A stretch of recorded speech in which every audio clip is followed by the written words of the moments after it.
Jadi kita dari kelompok 6 akan mengadakan kunjungan ke Museum Sumpah Pemuda. Karena berhubung kita sudah sampai di Museum Sumpah Pemuda, yuk kita masuk. Museum Sumpah Pemuda adalah gedung bersejarah yang terletak di Keramat Raya 106 Jakarta Pusat. Gedung ini merupakan saksi bisu lahirnya Ikrar Sumpah Pemuda pada 28 Oktober 1928. Awalnya gedung ini adalah sebuah rumah indekos yang menjadi markas pergerakan pelajar dari berbagai daerah.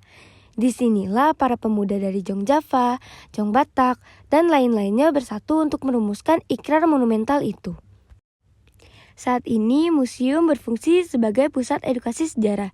Koleksi di dalamnya termasuk diorama memvisualisasikan bagaimana semangat persatuan lahirnya identitas nasional Indonesia.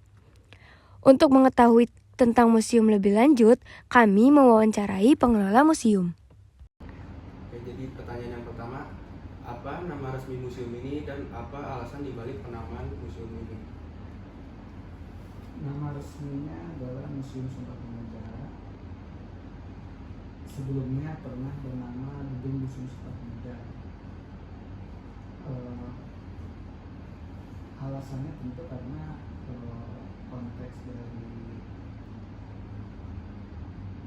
gedung maupun koleksi museum ini berkaitan dengan peristiwa Sumpah Pemuda itu sendiri. Ya, alasannya sederhana seperti itu. Ya, jadi lanjut ke pertanyaan yang kedua. Jadi kapan museum ini didirikan dan apa tujuan pendiriannya? Museum ini didirikan secara resmi di tahun 1973, tepatnya 20 Mei 1973, yang itu diresmikan oleh Gubernur Jakarta Pak Ali Sadikin. Kemudian dilakukan peresmian ulang yang dilakukan oleh Presiden Soeharto di tahun berikutnya, tanggalnya sama, 20 Mei 1974. Dan sejak saat itu gedung ini namanya Gedung Sumpah Pemuda. Nah, baru setelah diserahkan pengelolaannya kepada Departemen Pendidikan dan Kebudayaan di tahun 8384 lah. Kemudian berubah nama Gedung Sumpah Pemuda itu menjadi Museum Sumpah Pemuda.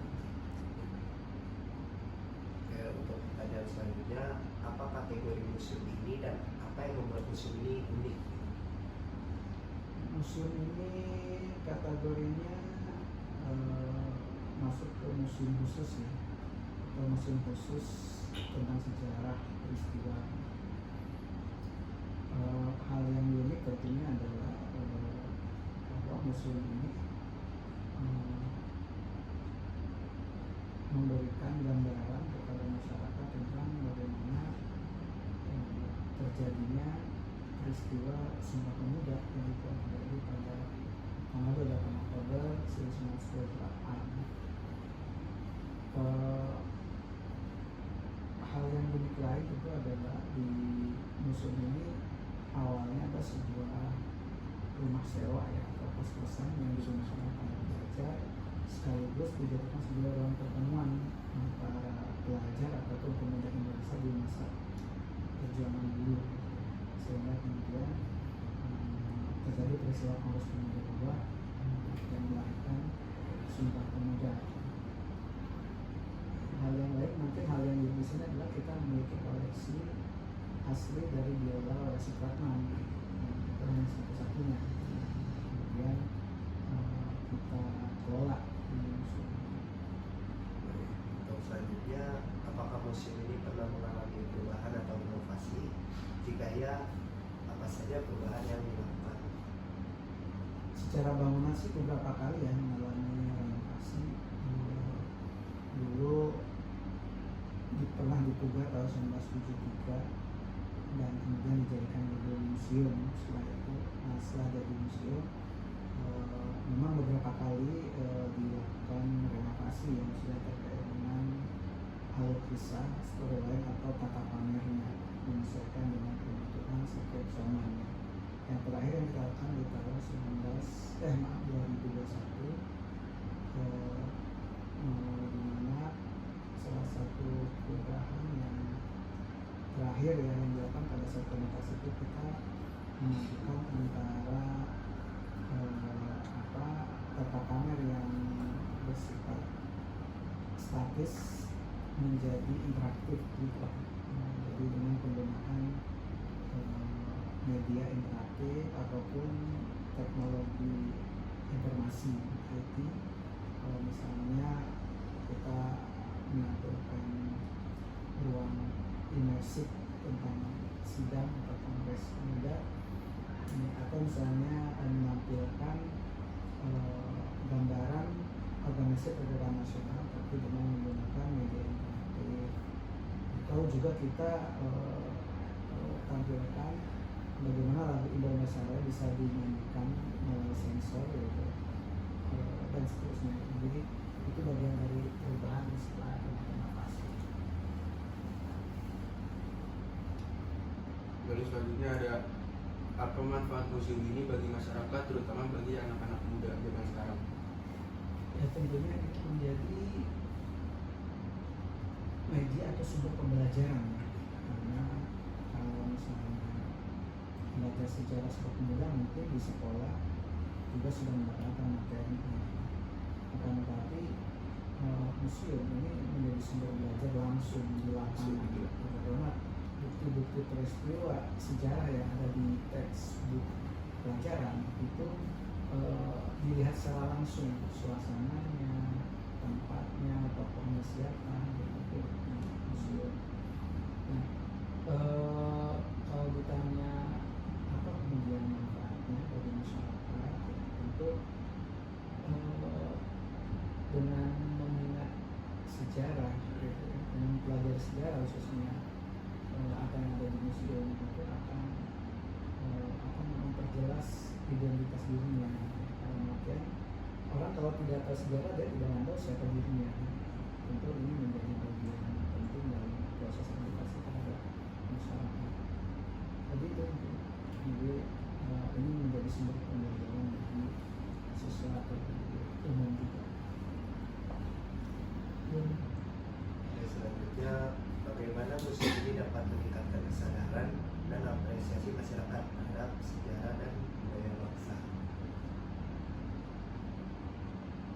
Ya, sejalan dengan jawaban tadi bahwa museumnya sebagai sumber belajar ya, sehingga kemudian diharapkan dari proses pembelajaran yang dilakukan oleh masyarakat khususnya kalangan pelajar itu akan menimbulkan kesadaran tentang apa yang kemudian dilakukan oleh mereka, oleh masyarakat. Ya, anggaplah misalnya kita buat tanya balik gitu ya. Di sini ada bukti terjadinya Sumpah Pemuda yang menerapkan 3 hal tentang tanah air, tentang bangsa, dan juga tentang bahasa persatuan, bahasa Indonesia. Ditambah lagi pertama kalinya lagu Indonesia diperkenalkan di tempat ini. Nah, pertanyaannya adalah ketika kemudian anggaplah Sumpah Pemuda itu tidak ada, maka mungkin kesadaran tentang adanya negara berbangsa Indonesia mungkin tidak pernah ada. Ya kan, bahasa Indonesia itu tidak akan pernah dikenal oleh kita kalau tidak ada ikrar itu. Justru ikrar ini menjadi tanggap dari wujudnya yang namanya bangsa, yang namanya tanah air, yang namanya bangsa Indonesia. Yang ada mungkin kalau misalnya tidak terjadi di tempat ini ataupun tidak terjadi peristiwa itu, maka bahasa yang kita gunakan kan orang Sunda pakai Sunda, orang Jawa pakai Jawa, orang Sumatera, orang Melayu pakai Melayu, Aceh pakai Aceh, dan seterusnya sampai Indonesia Timur semua. Nggak ada bahasa Indonesia, karena itu bahasa baru yang dikomitmenkan bersama, walaupun basicnya adalah bahasa Melayu pada saat itu. Maka pada saat pengikraran Sumpah Pemuda dan juga sidang-sidang Kongres Muda saat itu masih banyak pembicara yang mereka tidak bisa berbahasa Melayu. yang menjadi basic dari bahasa Indonesia. Ternyata mereka banyak yang berbahasa Belanda, pidato saja orasi atau ngomong aja pada bahasa Belanda, dan sehingga harus diterjemahkan oleh salah satu tokoh Muhammadiyah yang mengenai. Tapi dengan adanya Iqbal itu muncul bahasa Indonesia. Nah, di sini sudah muncul kesadaran itu bahwa seandainya Sumpah Pemuda, apa yang terjadi? Itu memang kesadaran. Artinya apa? Artinya kita harus menghargai apa yang telah dilakukan oleh para pemuda yang saat itu usianya belasan tahun, 14 sampai 20 tahun. Seusia kalian, nah, itu mereka pemuda yang keren. Coba bayangkan, itu pemuda yang mungkin saat ini masih hura-hura, mereka sudah berpikir tentang masa depan futuristik itu dengan persatuan Indonesia. Di saat mereka sedang dijajah, mereka ditekan, sidang saja diawasi oleh polisi. Kalau ada yang kata-kata melenceng, langsung dibubarkan atau diusir orang supaya keluar dari sidang. Sebenarnya tapi mereka masih bicara tentang persatuan, tentang kemerdekaan. Itu kan harusnya menimbulkan sebuah kesadaran kalau disampaikan dengan cara yang tepat. Lalu selanjutnya apa saja yang koleksi yang dimiliki oleh museum ini dan apa yang membuat koleksi tersebut penting? Yang pertama, koleksi Sumpah Pemuda, Museum Sumpah Pemuda itu adalah gedung itu sendiri. Karena ini unik gitu. Dia memiliki nilai sejarah karena tempat di mana peristiwa Kongres Pemuda ketiga, Kongres Pemuda 2, rapat ketiga itu terjadi. Gedung ini juga memiliki nilai ilmu pengetahuan, seni dan budaya. Kenapa? Karena ini mencerminkan gaya arsitektur di masa kolonial, khususnya gaya Indis.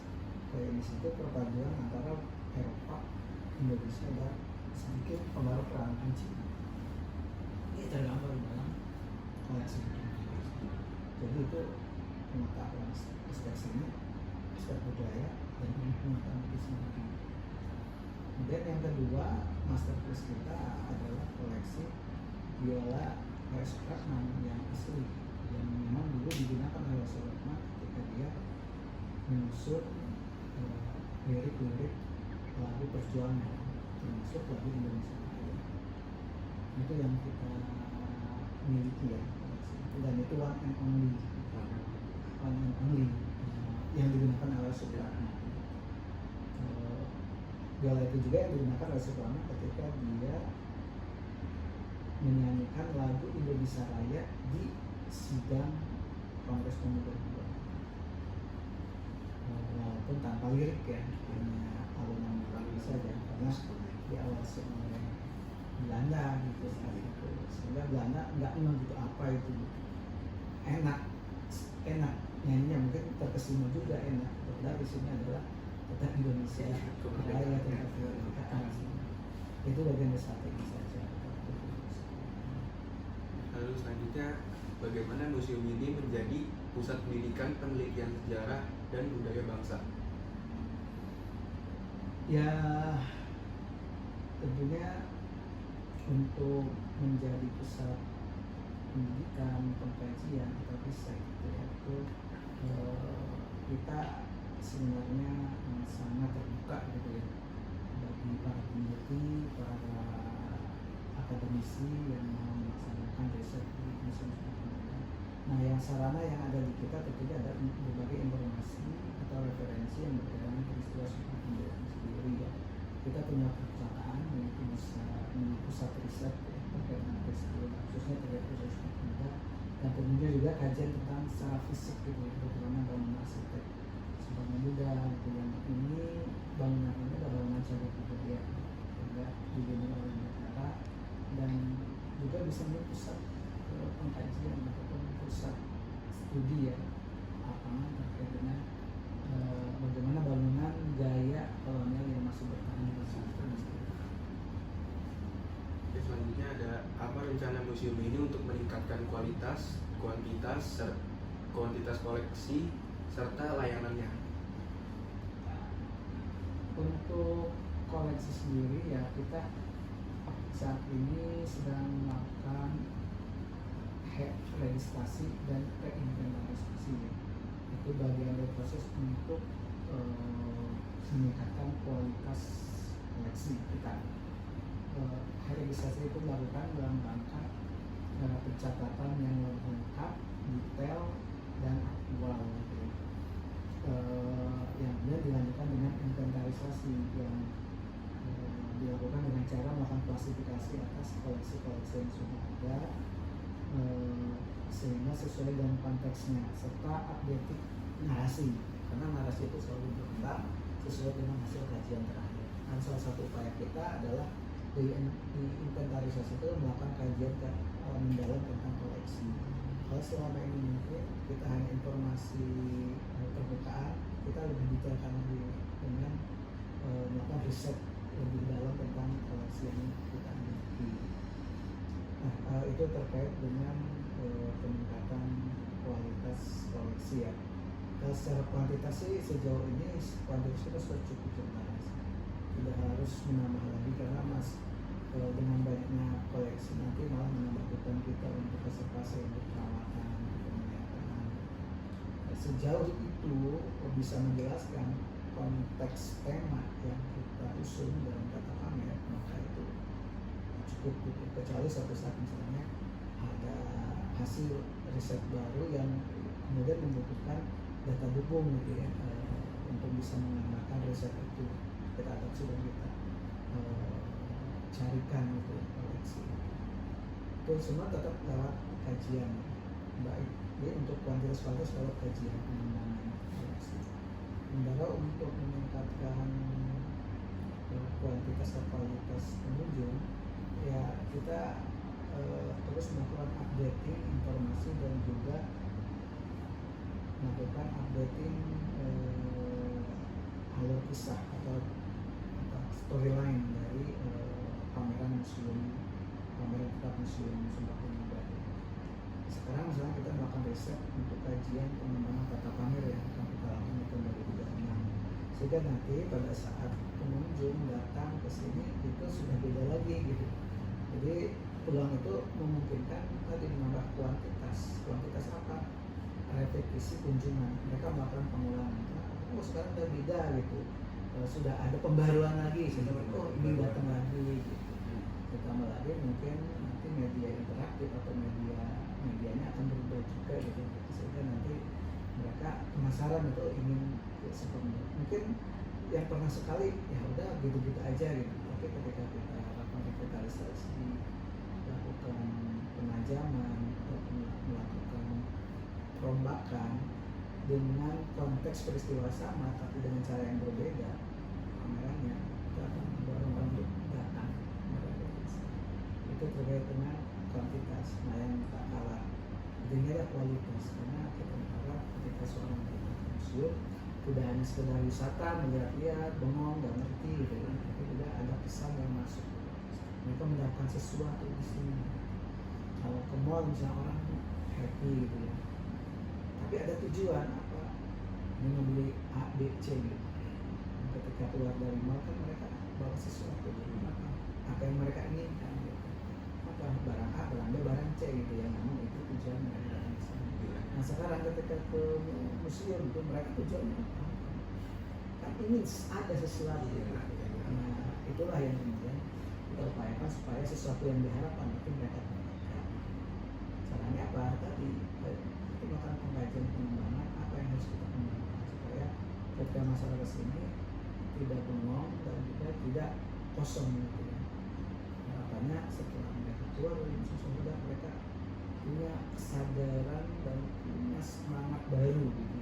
Setelah melihat semangat para pemuda di masa lalu yang berjuang di bawah tekanan penjajahan, tapi mereka mau berjuang dengan cara yang penuh intelek ya, dengan pengetahuan, dengan politis gitu ya. Ya, untuk mungkin ini pertanyaan terakhir ya, bagaimana masyarakat dapat berpartisipasi dalam kegiatan museum ini dan apa manfaat yang dapat mereka peroleh? Ya yang bisa dilakukan mereka adalah mungkin dengan memanfaatkan ini sebagai sumber belajar ya, dan caranya yang gampang gitu, tinggal datang kita koordinasi gitu, kemudian bisa mendapatkan apa yang mereka lakukan, tergantung ataupun tujuan mereka ya, mau apa gitu. Misalnya mereka mau belajar di museum ya, oke silahkan bersurat, maka kita akan fasilitasi. Atau misalnya mereka ingin memanfaatkan ruang-ruang di museum, ya silahkan bersurat juga gitu ya. Nanti akan kita proses gitu, entah untuk yang sifatnya akademik ya, misalnya perkuliahan atau diskusi, atau hanya sekedar fun juga gitu ya. Silahkan untuk bisa terlibat gitu. Jadi intinya kita mempersilahkan kepada masyarakat untuk bisa berkontribusi untuk dan berpartisipasi dalam pemanfaatan gitu, ruang-ruang atau area yang kita bisa.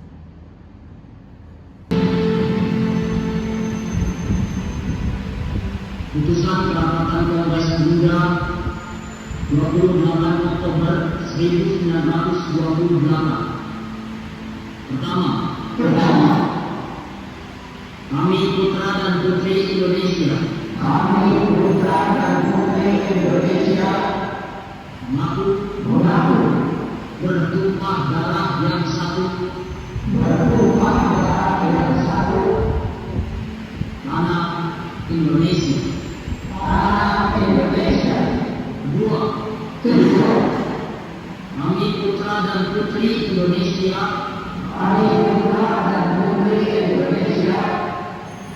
Mengaku berbangsa yang satu. Bangsa Indonesia. Ketiga, kami putra dan putri Indonesia.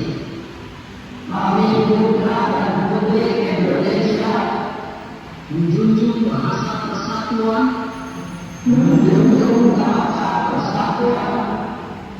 Bahasa Indonesia.